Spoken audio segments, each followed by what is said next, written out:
Hello and welcome to Card Shop Insiders, a podcast where we bring together decades of experience from both sides of the counter to take you inside the business of local game stores and collectible gaming hobbies.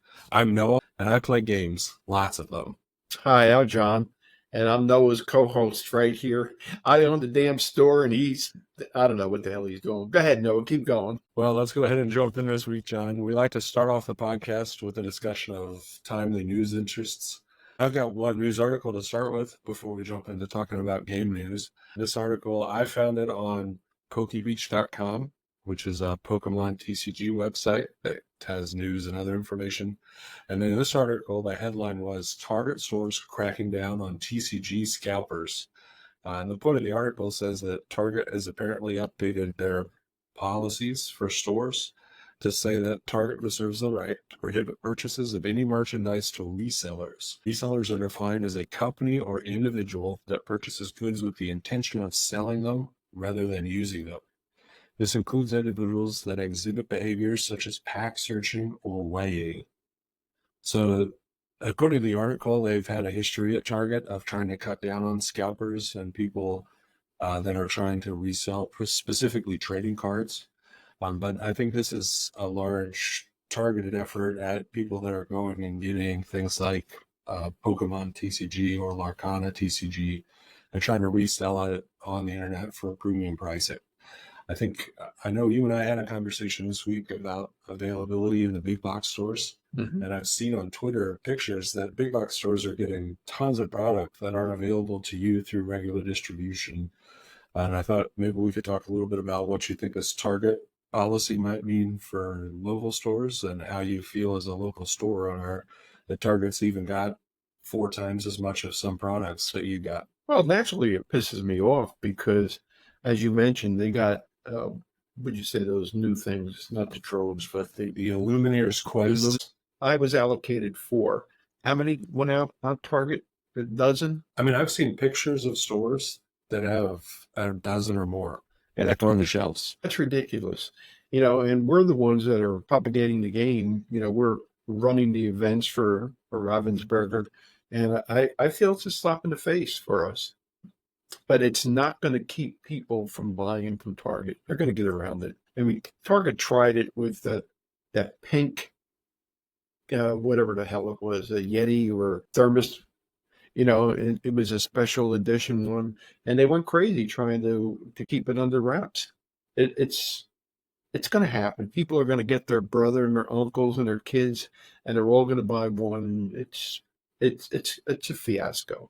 But I know some local stores that have, in talking to my distributor, there's people that the store employs just to go to the big box stores when something's in high demand.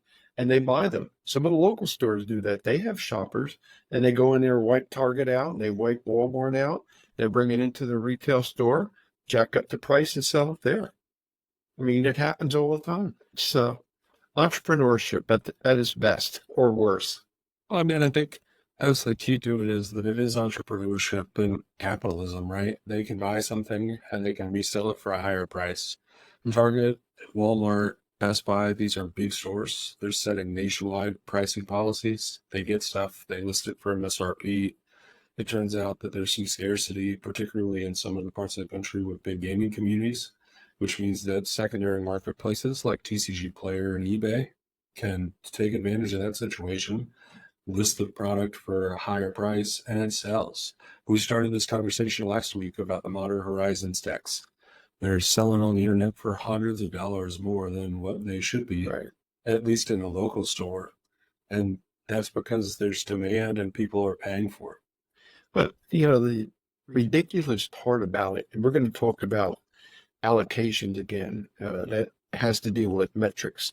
And that's, later on in today's episode, we get allocated a certain number, but I've seen some stores online that have hundreds and have sold hundreds commander decks.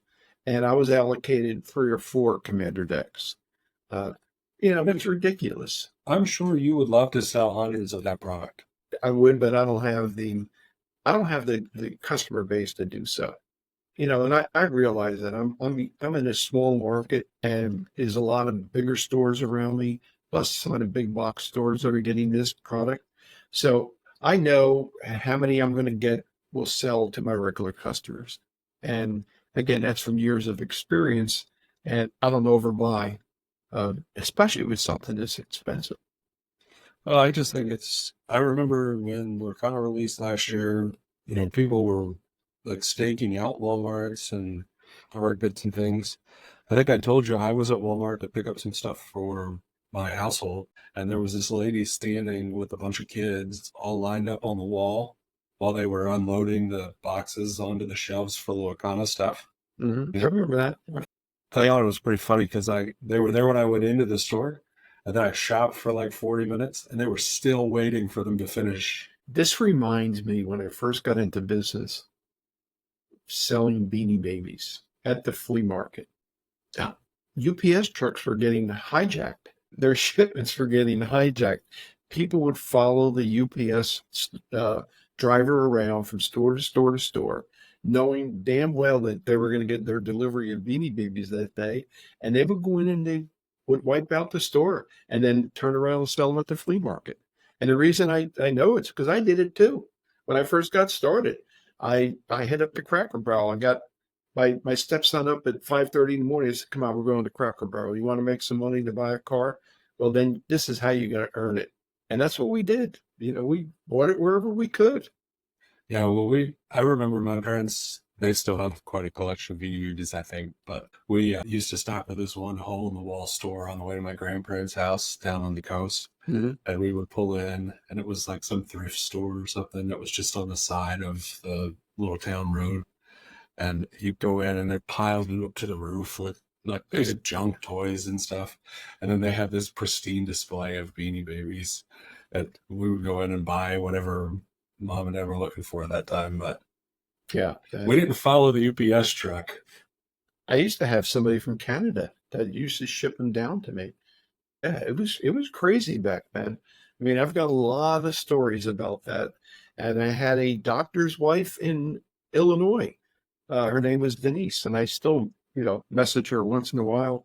She would buy them in Illinois, and she would ship them to me. Naturally, she made money, and I made money. And it was crazy. It was absolutely bizarre at that time. I mean, that's kind of what the secondary market is, though, for these CCG games. So, like, people are buying this stuff. We know people who have bought stuff from you that are still holding unopened boxes of Mhm. First Chapter and Inklings and stuff like that from Lorcana. I think there's people that are holding on to the first set of Star Wars Unlimited. They're trying to hang on to that to see if that'll go up in value as they release more. Yeah, well, again, that's coming out, the second printing of it, supposedly during the holidays. Who the hell knows? Holidays could constitute anywhere from Halloween to New Year's Eve. There's no actual date yet. Yeah. Everything is speculation. Well, let's talk about some actual dates and transition over to the specific game news. Okay. We've got the update about the Lurkana Store Championships, the Set Championship, rather, for Ursula's return. We got the dates and the approval from Ravensburger for you to run that event. It was really a lot of fun the first time. Great promo, good product. I mean, it was decent price support. Top 4 promos, plus a couple packs. But they've given you, instead of giving you weeks this time that you can run the event, they've given you a list of specific days.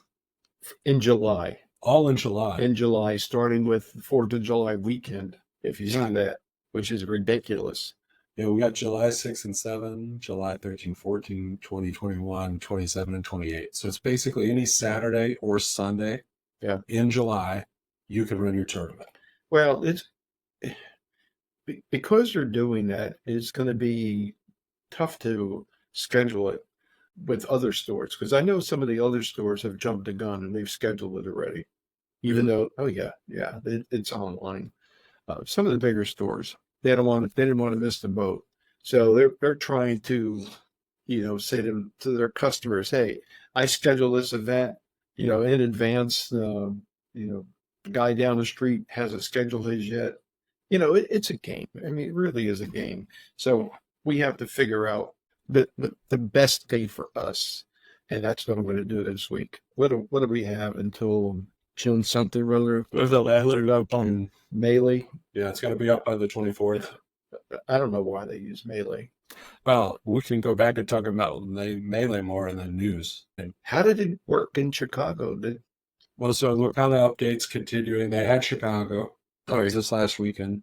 They only had less than 1,000 people, so like 967. Really? Yeah, That's kind of surprising. but there's some interesting discussion in the community. They changed the pricing. There's more prizes available if there's more than 1,024 players. There weren't for this tournament. They also announced that in an upcoming Bochum, Germany tournament, they're changing the way that they do top cut. I don't know if we talked about this last time, but they 2,000% in Atlanta and Lille. Mm-hmm. They did cut the top 64, which is like a 3% cut. People were really kind of unhappy with that. And so to fix it, at Chicago, they did the same thing, but with less people. Mm-hmm. But to fix it in Bochum, they're going to do 2 like pre-tournaments. And I think it's Friday, Saturday. So Friday, there's going to be a tournament pool with a cap of 1,024. And then Saturday, there's going to be a tournament pool with a cap of 1,024. And you can't play them both. And the top 32 from each one get brought over to Sunday for top 64. That should be interesting to see how that's going to work. Some of the professional players are really kind of frustrated with that idea. Well, they're changing rules as they go, or not rules, but they're changing the way they're doing things, and it's confusing. At least they're publishing it in advance. I put that out last week before registration for Bochum was even open. Mm-hmm. So they're wanting you to know before you sign up what you're getting into. I still think that their problem is they're cutting to too few people, and that the pricing doesn't go deep enough down the ladder. I hope they know what the hell they're doing, because they have a great game with a lot of interest in it, and if they keep screwing around with it, they're gonna shoot themselves in the foot. Well, they're giving out huge value promos to the top, and those promos are really going to keep people signing up for the tournament. Like, yeah, when they know that you can top 128 and you can get a $500 card, that's covering at least your travel expenses for a lot of people, especially with the people that are working in the teams that you've talked about. They're pooling money and resources to be able to stay in a hotel or an apartment together while they're in city. It's still not cheap, though. I mean, if you think about it, the reward versus the expense of going to something like that. I don't know. Sometimes I wonder how they equate that. Yeah, as a player. Maybe it's a prestigious type of thing. I think it's a prestige thing for a large part. I mean, I've seen some numbers over time of like Magic pros. Magic has got the most prolific professional play circuit that has existed, right? And they have pros that have played and top eighted and won major tournaments for a decade. And those guys only made a couple $100,000 total, including travel expenses and stuff. And I haven't seen anything yet. Maybe they are, but I haven't seen that Ravensburger is giving out like flights or anything to get people to the Continental Championships or the World Championships. I know that they gave out invites to the North American Championship with this Atlanta tournament and the Chicago tournament. All these challenge events give invites. Why do you think there was only less than 1,000 at Chicago? I'm really surprised. What's your take on it? I don't know. I mean, I think Chicago is in a place that I thought there would be a lot of people there. Yeah. I mean, Chicago is in the Midwest. There's huge gaming communities in the Midwest. Indiana, Ohio, Wisconsin, all those states have big gaming communities, particularly in other games. And to have them not show out for this tournament was a little bit surprising to me. Also, Chicago's got a really easy to access airport, so people that wanted to travel should have been able to get there fairly inexpensively. It's got to be an underlying reason. I don't know. Is the popularity of the game possibly waning a little bit? Is this particular set not as good as people anticipated it? Well, this was the first opportunity for people to play with a new set. Right. The whole structure of the tournament was different because the decks were different fundamentally than what people used in Atlanta. You had new cards in, the meta really shifted. There was a lot of this average Discord deck that was played. The top 8 and the top 16 were still pretty diverse, but I mean, maybe people were pushed away by the idea that they didn't want to play against this green steel Bucky discard deck. But plenty of people took other decks and ended up in the prizes. So I don't really know what happened there. I haven't seen a lot of explanation, but I wondered about the viewership too. Like with this, the stream being on the internet and stuff, did people watch this as much as they did the week before? I didn't. I mean, we had stuff going on, but Do you think it could be pushed back because of Pixelborn being taken down? nobody really said that. Like, They didn't say it out loud, but psychologically, in theory, they may be saying to themselves, "Well, screw, I can't play online to test my decks out, so forth and so on. I'm not going to support this tournament." I do think there were more casual players that went to Atlanta than went to Chicago. That would be my guess. The difference in the registrations was that the people that are lower competitive tier went to Atlanta because it was the first one. It was a big deal. Also, Atlanta's a huge, same kind of thing. It's got a big airport, easy to get to. It's in a good region of the country for people to travel. So there was a lot of driving for people to get there from neighboring states. So maybe the competitive versus casual dynamic really played out with more people being willing to go to the first one and see what it was like. Possibly. The other thing Got to is, keep our ears open, because there's going to be indicators line. You're going to hear more and more complaints or reasons for not attending. And it's going to be interesting to dissect it and see what's going to happen. well, the other thing that was clear from the first 2 tournaments, Lille and Atlanta, was that the tournaments are not, I mean, there was a cool environment. People loved being there. It was really full of energy and exciting. But the side events didn't get run very well. Mm-hmm. It was very difficult to get into side events, particularly in Atlanta that first weekend. Like, people were not able to get in. Yeah. And then for the events in Lille, people got to do more of them, but it seemed like the availability was more limited. And with this tournament in Chicago, I think maybe people just didn't see value in being there if they weren't likely to get into the top 4. I just hope it doesn't translate to the local stores, whereby you don't get as many people coming in, and the interest of the game is starting to dwindle. Attendance has not been good here. I mean, we still get some people. We've got a couple new people, but the attendance hasn't been great. And again, they're playing Star Wars, or they're playing One Piece, which is, I think it's going to start taking a big part of the market. Maybe the hype, or what's the term I'm looking for? The rose is starting to wilt a little bit. But again, we're going to have to see what's going to happen. And as a small store owner, I have to keep aware of those kind of things, because I'm not going to overbuy. If my distributor says, "Hey, John, we got another 12 boxes of Ursula's Revenge, and I have 24 sitting here," I'm not going to buy another 12 and let them sit here. It makes no sense whatsoever. Maybe some of the bigger stores can absorb that, but I can't. Well, I think that's a good point. I think that's going to affect the game going forward. I'm not particularly worried yet that the game is dwindling on the vine or anything like that. I mean, just having the first tournament is a big deal. And so people wanting to be there and getting that many people there was a huge deal. But there was going to be a drop off. Like, it was going to pull back.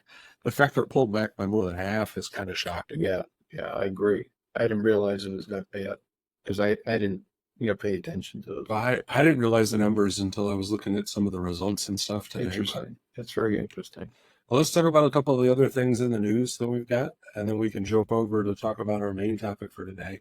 Magic, we've got the big release this week, right? Last week. The pre-release? The pre-release was last week. It's officially out. Everything was sold, was able to be sold. And it was a buying frenzy. Yeah. I sold out of every collector pack that I had. We had good attendance, even though it was expensive. We had good attendance at the pre-releases. We didn't get as many take-home pre-releases as we normally would. People come into the store to play, which was good. It was okay. And the set is doing exceptionally well. especially the commander decks. Everybody wants the Eldrazi deck, and that's the most expensive one, even though they're supposed to all be the same price. But, if I get a box and somebody wants the Eldrazi deck and the other three just sit on the shelf, it's not doing me any good. I have to recoup my money that I put into it. So I would price it accordingly. I mean, I hate doing it, but I got to stay in business, and stuff on the shelf that doesn't sell. It's not keeping me in business. No, that makes sense. But I did get, there's another 6 collector's boxes coming in. For a small store, I sold 8 collector's boxes, which was great. And I was able to get another 6 because people said, oh, they're all gone already. And they're not cheap. Each pack is $37.99. And I know other stores are higher. They're in the $40 range. Oh. So I was fortunate enough to get, 6 more coming in. They should be here tomorrow, actually. Oh, that's good. I mean, nothing for you to complain about as a store owner to be selling out of a product. No, not at all. It's good. It's good. It was a good weekend for a small store. We could still be shocked that they're selling for that much and that people are buying them all, but I mean, we know the people that are buying them. They're cool people. They play the game. It's not like they're going to resellers. Right. I mean, we know these guys are taking them home and opening them up and keeping this product. Some of them resell their stuff and make their money back, but a lot of collectors that participate locally and a lot of guys that play the game. So it's good. What else we got? We've got this week coming up on Saturday is the Star Wars Showdown. Star Wars Unlimited. That's the store championship variant that they're putting out. Yeah. And the software still is not working properly. Their software from Fantasy Flight. Well, I know other stores have been scrambling to use other software. I mean, we have Melee, though, so we're all good.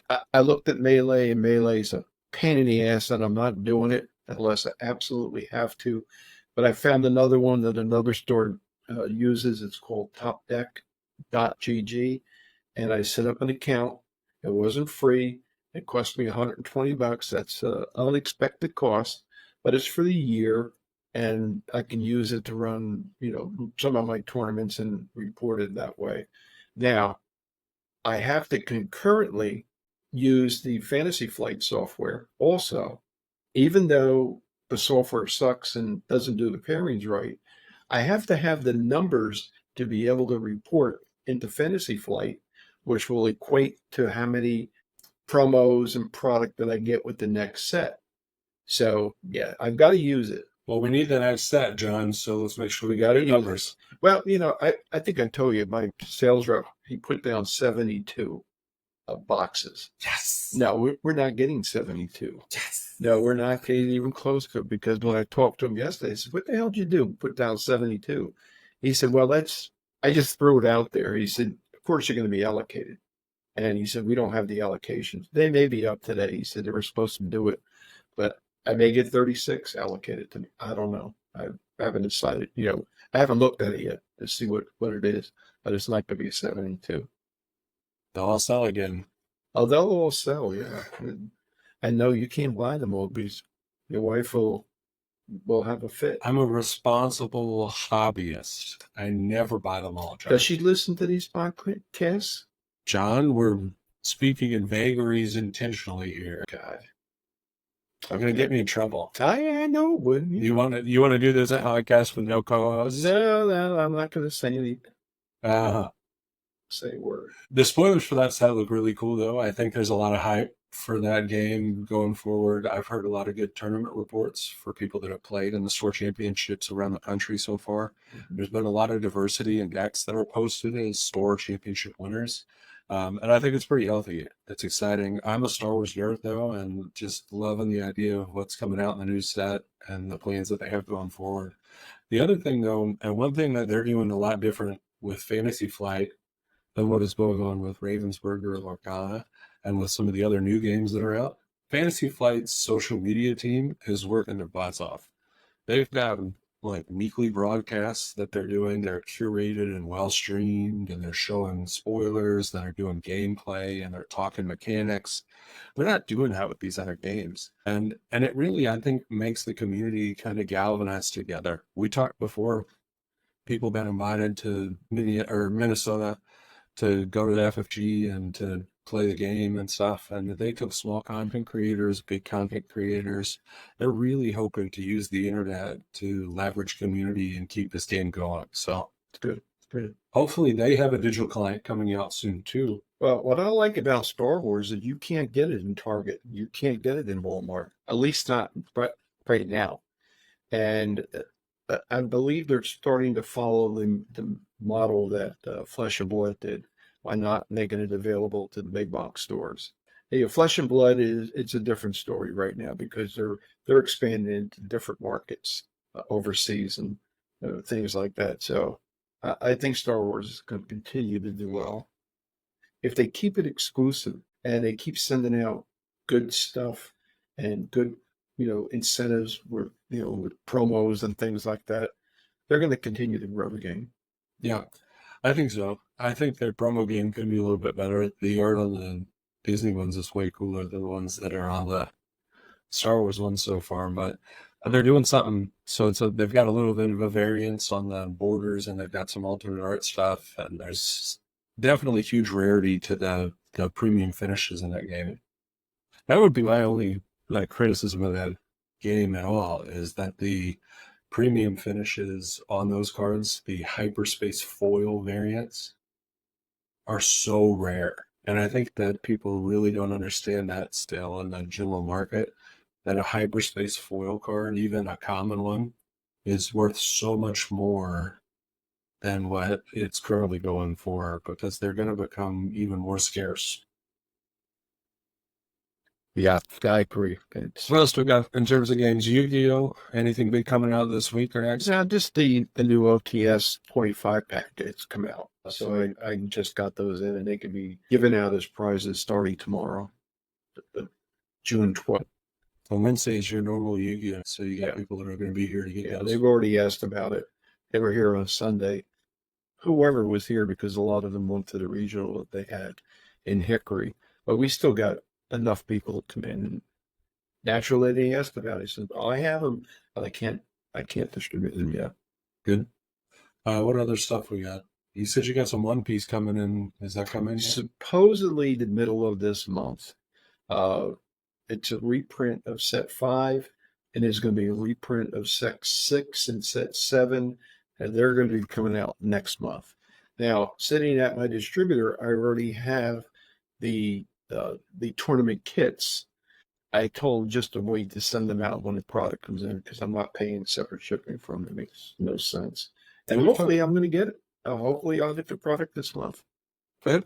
We'll see. Well, we've talked about that before, the shipping idea, that instead of having things kind of on demand ship from the general distributors, you do a good job of making sure they consolidate your shipments so that you don't pay too much. Well, they pay too much shipping. Right. I mean, if you get over a certain amount, shipping is free. That's a no-brainer, because if they send a little old box like 12 by 12 by 12, it's going to be like $25 to $30 in shipping costs. And if you can save a couple of bucks by doing it the other way, and it's not hurting you, then do it. You just have to think on your feet a lot when you have a small store. Yeah, that makes a lot of sense. Yeah. Well, John, I think this week you wanted to talk a little bit about metrics. You said you had some ideas, and wanted our customers and our listeners to understand the importance of metrics. And maybe we should start by defining what metrics are. All right. A lot of people have come into the store, and they'll always they'll say to me, what exactly does metrics mean? You keep mentioning metrics. And it's a term that's used specifically right now by wizards to, I guess, judge the performance of each individual store. Now, there's 2 different types of stores. There's a regular store like I am, and then there's premium stores. And each one of those stores have a separate set of metrics that you have to meet.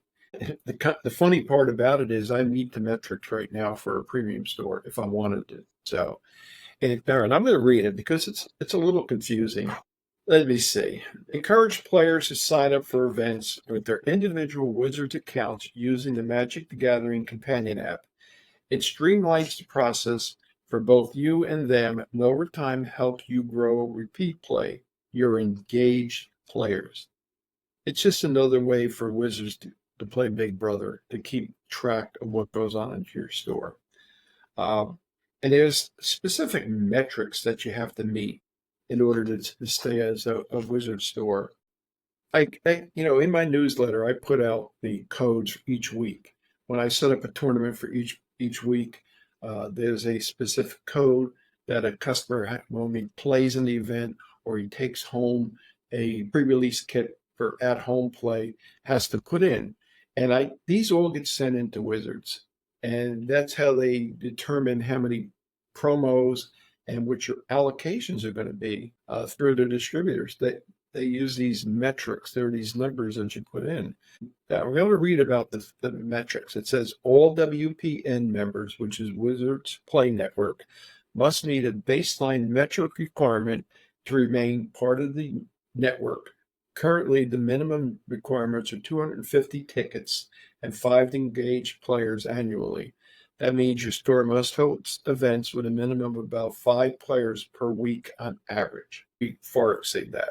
And then it said the premium retailers must achieve 1,500 tickets, 30 engaged players, and 10 activated players annually.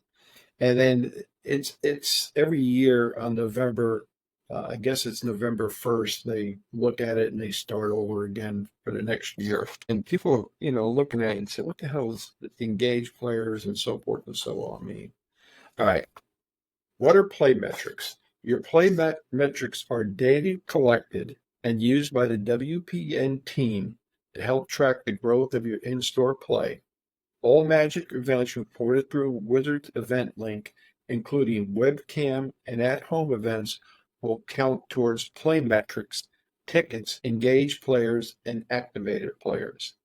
And here's a breakdown of each component of play metric. Tickets. Tickets are the total number of entries across all your Magic events in a rolling calendar year. All manner of play counts, and one player can count as multiple tickets across multiple events. The next category is engaged players. This refers to players who register for your events with their official Wizards account and have played at your store 6 or more times in the past rolling calendar year, regardless of format. And then the activated players is primarily used by stores on the path to WPN Premium, which I'm not going to do. Activated players are players that register for your events with their official Wizards account, are on the first year of in-store play and have joined 6 events at your store, regardless of format. All right, so that explains what metrics mean. It's a way for Wizards to see how many people go through the store. I encourage everybody. Well, I can't start a tournament unless everybody has signed in. That's number one. And even Commander, when people come in to play casual Commander, I harp on them. I said, guys, here's the code. You got to sign in. Well, how come we have to sign in? It's not an official event. I said, yes, it's not an official event as a tournament, but I have to send the list to Wizards as, they call it name only. And it goes to Wizard, and they say, well, you had 10 people playing Commander. That goes towards your metrics. Yeah, so from what I'm hearing and bringing it out of the gaming space and into the rest of the world, this is data science. These authors watch it. Right, but there's a lot of money right now that is made by people going through college and finishing with degrees in data science and statistics and things like that. And that's what's going on here, is that these companies, Wizards, this is why Star Wars is trying to produce their own tournament management software. They want to be able to get this data, and data drives money, and that's a big deal to them. And that's why they're making the data drive your money, because if you don't have data coming in, they cut you off or limit you. Right. Well, and again, it's imperative that we do it. And it's important to us as a store because these metrics and numbers that we send in determines how many promos that we're going to get for any given set. And our allocation, they'll say to my distributor, the Toy Factory is only going to get a maximum of 6 cases of this. You know, it's crazy, but all the companies are doing this now. I get OTS packs for Yu-Gi-Oh based on the total number of people that assign to a tournament, and it gets reported to Konami each week. After a 4-week or 4-month period, they'll come up with these numbers and say, all right, well, we sent him 4 cases of promo cards that are promo packs that he can use. And he had a little bit more, and we may need to send him 6 next time. And there's ways for me to get in there and, contact him and say, hey, look, I've gone through all my stuff, send more. And every account or every company started to do this. It's, as you're right, it's data management. It's mining the stores to find out exactly what they're doing. Well, it's giving good information for them. But I think one of the things that's important for people to know that are patrons in local stores is that this is a free way for you to support your store. You're coming in anyway, you want to play in the event. Don't give a shop owner grief because they need you to make an account or sign up. If you need to get an account and get in an ad, it is sort of annoying, but, for most people, you're just making it one time. I'll give you a different perspective on it. I've got a couple of kids and a wife that play. None of them are interested in managing their own accounts for this kind of stuff. My kids aren't even allowed to manage their own accounts for this stuff. They're not old enough in my mind to have their own email and stuff like that. So, like, in order to sign up for the store championship for Lurkana, I've got to create accounts for all of them on Melee. Mm-hmm. I had to go through and put in, and I had to go through a process to get approved as a parent to have kids whose accounts I was managing on Melee. It turned out that was a big pain because somebody coded me as a minor, and I wasn't allowed to be the parent of children as a minor. But we got that fixed and straightened up, and that allows you to be able to put us in properly and run us in the event. We're going to do it this weekend for the Star Wars Store Championship. My son wants to play. Mm-hmm.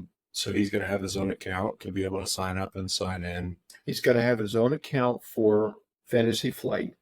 And his own account. And for top GG. Yeah. Yeah. So he's already got a Fantasy Flight account. We made that account.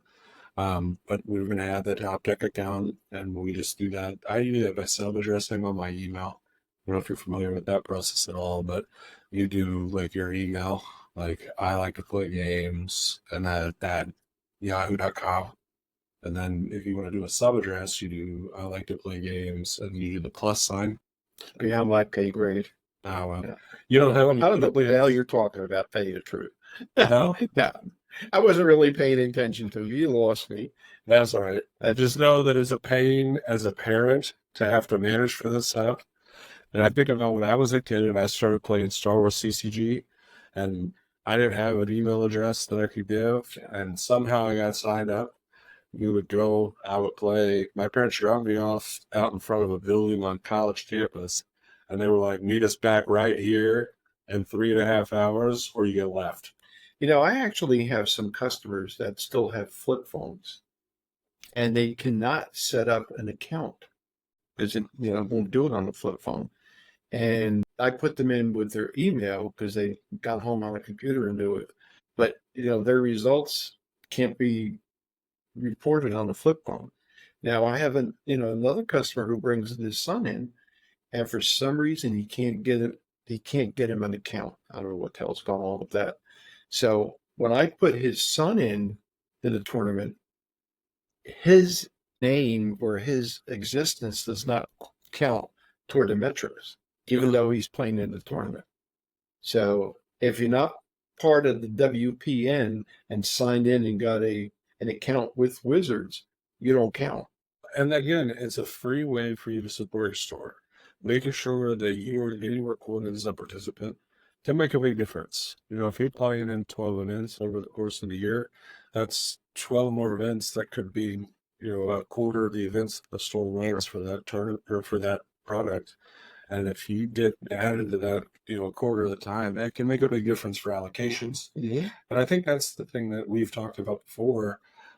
We might complain a little bit about allocation I get frustrated by some of the allocations that you get, particularly for the games I want to play. But the bottom line is it's data driven. They know how many people are coming in the store to get some of these products, and Lorcana doesn't have that information. So they're just throwing it out based on what you bought. Star Wars is trying to get that information, and when they get more information, they're going to turn more into what Magic is, where they say, hey, you've got 12 guys playing Commander every 2 weeks. You can have 2 sets of those decks. Mm-hmm. Yep. My mind is wavering a little bit or wandering a little bit. I'm thinking about Lorcana, and the requirement for signing up is you had to run tournaments, you had to do this, you had to do that, you had to have this in your store. What happens with the Disney stores? What happens with the Disney stores down at Disney World and Disneyland? They don't run damn tournaments. We know they ran tournaments at the Disney stores Where? in London and in Florida a couple weeks ago. They did it at the store? Yeah, they have the content creators in England got invited to play in a 8-person tournament pod. Oh, cool. I didn't know It was before they did the first set championships. They were the first set championship to get run. And they had, I think it was a pod of 8 people, and they came in, they played in the middle of the Disney store. They had a judge there. Really? And they ran the tournament, and they gave out Stitch promos. No kidding. I didn't know that. No, why didn't you tell me that? Well, we missed it in the news that week. I would have been a little bit there. That's kind of cool, though. Yeah, it was cool. It's something I think that's really cool. I think Fantasy Flight is doing a good job interacting with the internet community, and I think Lurkana can learn from that. And I think they're trying to. I think they're inviting these content people to come in and play this special tournament, and then also having people that are broadcasting the events from Atlanta and Lille and Chicago have been people that are prolific on the internet with the game. I think that's helpful. I think that gets interest and pulls people in that are able to see it from a different perspective, and really does build the game. That's true. I agree, though. I haven't seen any tournaments in Target. Oh. Or Walmart. Can you imagine somebody from Walmart, running a damn tournament over there? No. I'm not even going to get into that. So when I was in high school, there was a website called People of Walmart. It's still there. It's still there? Yeah, it's one of your favorites? I've seen it, yeah. Can you imagine seeing pictures on People of Walmart of those people playing Lorcana in the aisle? I'd be afraid because some of those people that come into Walmart are open carry, too. Yeah. There's one guy that comes into our local Walmart pretty regularly open carry, and my kids are always like... Yeah. Is that the guy that has the big long gun that's strapped to his... No, I haven't seen that one. Oh, yeah, this guy. Big old coat, or whatever the hell it is, this long.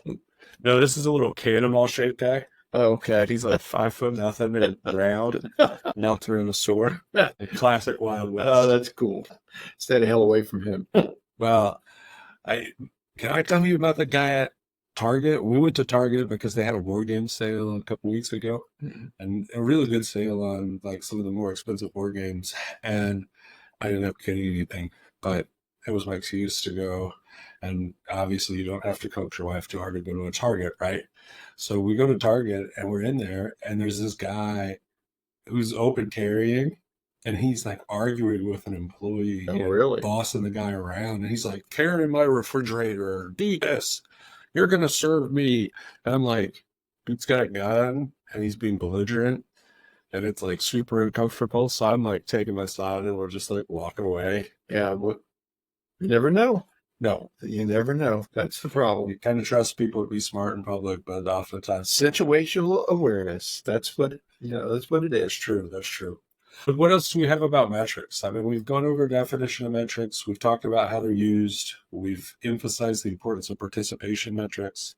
I mean, are there other metrics that you as a store owner keep that are not part of the WBN or anything like that? No. I mean, again, each game has their own way of counting how many players you have. Bandai does it because they have their own software.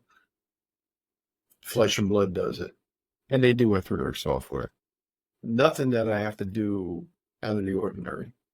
Well, your commerce software, Crystal Commerce, that keeps sales metrics and stuff like that. Oh, yeah. I mean, that's Yeah, and you can use that. That has nothing to do with gaming metrics, though. No, people playing is a little different than people buying, but I mean, it's the same concept. You want to know if you've got people that are coming that come regularly or don't come regularly. You can look at your preferred patron, your loyalty rewards program to see. You've told us before on the podcast that after you've been inactive for a year, Right. you kind of get phased off of the email list and things like that. It puts you inactive. And I just had an email from somebody. I haven't been getting the podcasts. I'm sorry, not the podcast, but the info blast, the newsletter. And I said, it's because you haven't been here in a year. So I reactivated them. Did you tell them to sign up and listen to the podcast? And no, well, hopefully he's going to come in the store because I think he was following the Star Wars tournament. And I think he's going to be signing up for that. Awesome. Well, that's really cool. Well, John, why don't we jump over and talk real quick about the closing sections of our podcast? We usually go to the 3 E's.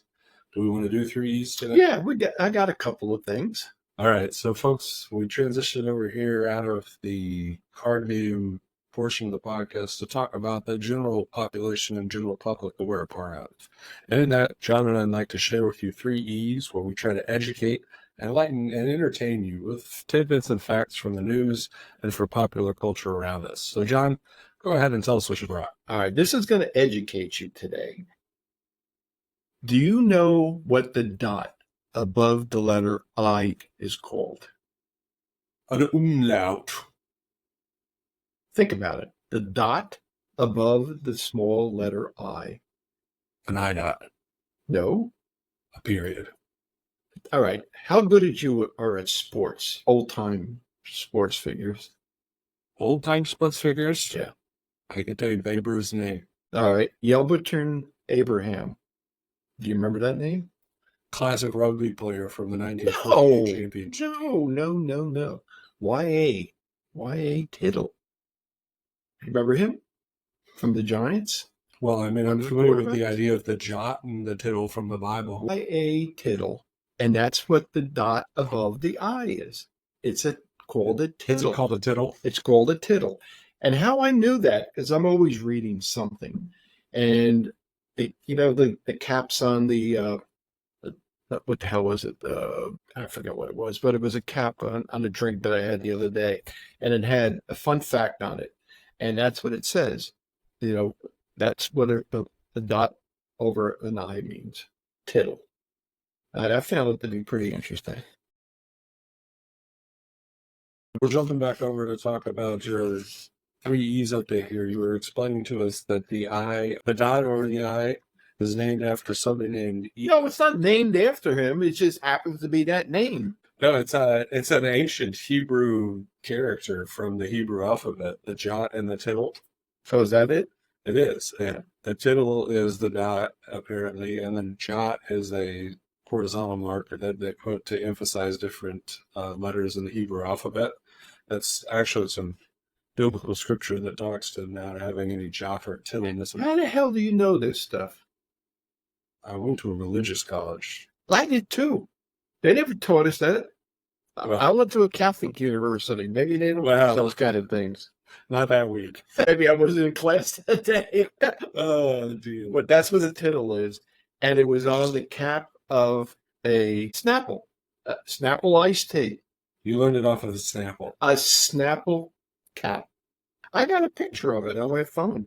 I'm so glad that we bring these hot news facts to our podcast. Hey, it's interesting stuff that people have to know. Well, can I show it? Here. I didn't know that the tittle was a piece of the American alphabet, so I am impressed with the new piece of knowledge I have. Here. I'll say.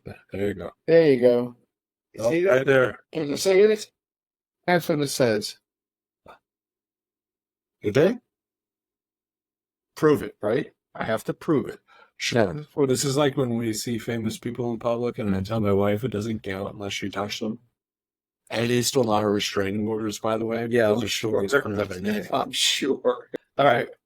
Got one more. All right, here it is. All right. See if you know this word. Lacking in manners, refinement, or grace. Crude, socially awkward, or uncultured. What is the word? Sometimes people say, hey, you're not. Ed, what is it? Voltaic. No. Couth. Couth. Couth. Uncouth. Uncouth and couth. That's the word for today. So if you're uncouth, if you're uncouth, examples of uncouth in the sentence: his uncouth behavior at a formal dinner party embarrassed his companions. I could see that happening. The uncouth language used by the comedian offended some members of the audience. This is why we can't use certain words on the podcast. Yeah, but why? How would uncouth? We are a couth podcast. So let's put it this way: if somebody were, I don't know if you remember Red Fox. Red Fox was a comedian, maybe in the 60s and 70s.